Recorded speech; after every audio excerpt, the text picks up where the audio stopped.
What's good? What's poppin', everybody? How y'all doing today? So I'm gonna talk about three devastating breakdowns that I have had on the road since I became a truck driver. Now, this first one, right? So when I first kind of got out here, um, it it threw me off course, but it's something that I had to learn throughout being a trucker, and this is the DPF system, the DEF system. So I'm like in Texas or something like that. This might be August of like 22 or 21. It might have been 2020 actually. And the truck started to derate. I mean, derating is basically when your truck ain't gaining no speed. Like it'll go from 65 to 55 to 45 down to 35. You pushing on the pedal, it's not giving nothing, right? I was derating. The truck started to derate. I'm like, I bet. Like I'm on a U.S. highway. U.S. highways usually don't have no shoulders like that. So I'm like, yo, I gotta get to a safe haven, try to make it to a truck stop or something. Nah, man. Um, Luckily there was a Love's not too far, probably like 10 miles up the way. So I'm pushing it. Truck only doing about 55. Like I'm just praying it don't stall. Like I mean, keeping it going. So I'm finally make it to the Love's. Um, I pull in. I'm thinking it's just gonna be like a 1-2 fix. At this time I'm a company driver, call the company. Like, hey man, the truck derating, it's not picking up. It's not trying to go over 55. Like, I don't know what to do. So, all right, don't worry about it. Don't worry about it. We're throwing it in the shop, this and that.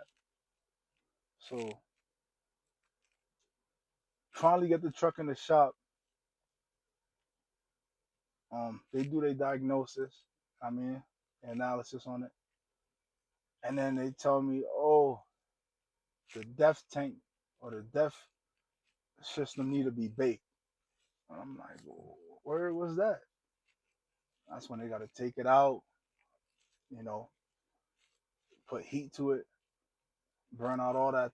You know what I mean? I suspend it and then clean it out. Sounds easy, right? Sounds like, oh, that's a day fix. Be back rolling next day. Nah, boy, I was shut down for a week. I mean, that DPF will put you out for a week, bro.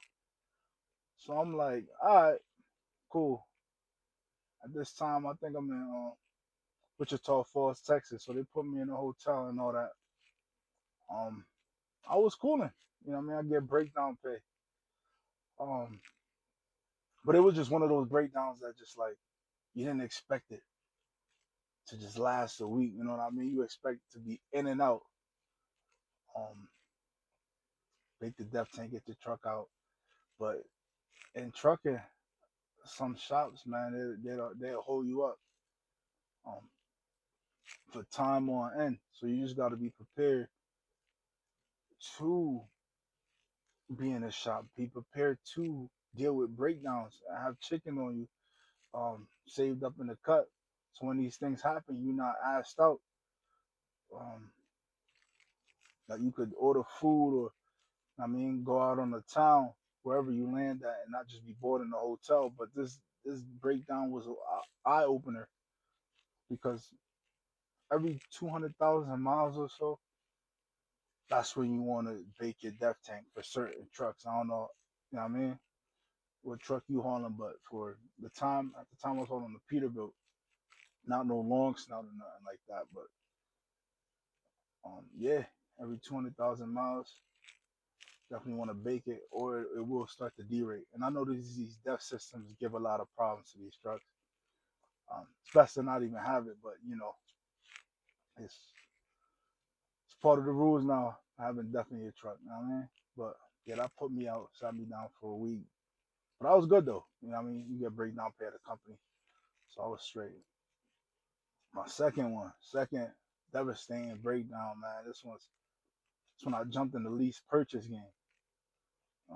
I don't even want to say the company name, but they was on 60 Minutes. If you know. So I'm with them, right? Um, I ain't know nothing about lease purchasing. I just jumped in it. I'm thinking I'm about to make a bag. I'm like, cool. Like, I'm about to get to this trucker chicken. I get there, they're like, yo, we got a truck for you. Just but you gotta fly out to go get it, recover it. So I'm like, bet. So you could bring it back. So I'm like, all right. So I get there, mirror damage. The truck is just a hunk of junk, bro. I mean, flattened tire, all that. So I'm like, all right, I'm gonna have to do what I do, take it to the shop to fix it so I at least could bring it back. So me being, you know what I mean, new to the lease purchase, I get it, everything fixed, whatever. And I'm like, all right, she running good. I did 2 loads. I'm liking it. At this time, it was like a Volvo. I'm like, all right, this check engine light came off, tires, new mirrors, all that. So I'm like, if I put all this chicken into it, I might as well just hold on to it. So I'm riding with it. I'm riding with it. You know what I mean? Probably like a good half month. All of a sudden, just the joint just bloop bloop bloop bloop. Just I'm like, yo, what's good with the joint? Give out. So I'm like, all right, not again. So I'm trying to figure it out, seeing what's going on. So I'm thinking it's the fuel filters. You know what I mean? Usually, if the filters is old and clogged, the truck could just shut down like that. You know what I mean? You gotta clean out your air filter, your fuel. I mean, not air, but your fuel filter, water separator, all that. Um, so mechanic come roadside. He like, yo, you got no fuel in your tank. But on the gauge, it's showing me that I got still like a half a tank left. So I'm like, where? I got no fuel in the tank. So I'm like, so the gauge not picking on what's going on in the tank. So I'm like, all right, this is crazy. So he basically changed the filters too. You know what I mean, put some fuel in it, and I'm rolling with it, rolling with it. Probably like 2 weeks later, do the same thing, just blum blum blum blum blum blum. Pull over on the side. I'm like, Lord have mercy. I mean, I'm in the middle of nowhere this time. I mean, middle of Wyoming. Looking up at the stars, looking up at the moon, like, Lord, why am I going through this? I should have just turned this hunk of junk in, like. But yeah, the same thing just kept happening. Like it would get fixed, and then they'll do the same thing. I even took it to a dealer, bro, like a Volvo Mac dealer. Paid an arm and a leg for it too to actually get this situation fixed where the tanks are pulling fuel evenly. Because one tank was like 145 gallons, the other was 100. So I'm like, why the tanks not even even? So if one tank run out, if the primary tank run out of fuel, the truck not moving. So like it'll just empty out. And after taking it to a dealer too, and it's still doing it, I was like, man, nah, this company ain't it, man. I gotta dip off on them. I definitely left a scar um on my trucking history, mentally. You know what I mean? Mentally, physically, just tired out, worn out. But it's also a lesson too because you learn from those mistakes of just the breakdowns definitely teach you. Um, on the road, it makes you more stoic. I should say. I should say it hurts your pockets for the moment, but it makes you more stoic in the long run. So when you get your own rig, you're not, you know, assed out in that moment. Um, this last and final one was kind of recent. I mean, it's when I became an owner, one of my first trucks. Um, Man, it had mad miles on it. I copped it, you know what I mean? Copped it for the low ski. It was doing good, but it had like two check engine lights on it after a while. And when that first check engine light on it, cool. Sometimes it play around, it be there, then it go away. When that second one come on and say check, it's a wrap. So so then I'm in this dock, and this dock was like slanting kind of, like going like, you know what I mean, on a hill kind of. And with these automatics, you gotta make sure they're in the lowest gear, especially if they load in your trailer with 40,000 plus on a dock that's slanted. So mad stuff going on, like mad UPS, FedEx pulling in, day cabs. So I'm like, yo, I'm trying to get out of here. They trying to block me in. Like I got the green light, got the paperwork, and then it's a tight spot. It's up in the northeast. So I'm like, yo, I'm trying to slide. So I start the truck up. I'm trying to force it up off the hill, off the dock, and it's in fifth with a 40,000 pound load. So that joint just started roaring. I mean, I'm like, dang. So I stop it. I'm like, all right. Pull over to the road, close the doors, put the seal on it. Then I still realized something was wrong. Like, did I just smoke the clutch out? Like, I mean, started giving that smell like fumes. So I'm like, nah, I'll be straight. I'll be straight. Like, it was just a little push up off the hill. Um, so I'm pulling it out the northeast, taking it to Texas. So I'm traveling through, made it through the Midwest, made it through the South. Time I get to Louisiana though, is when things take a left turn. Like, get to Louisiana, I'm pushing it. I stop for like, you know what I mean?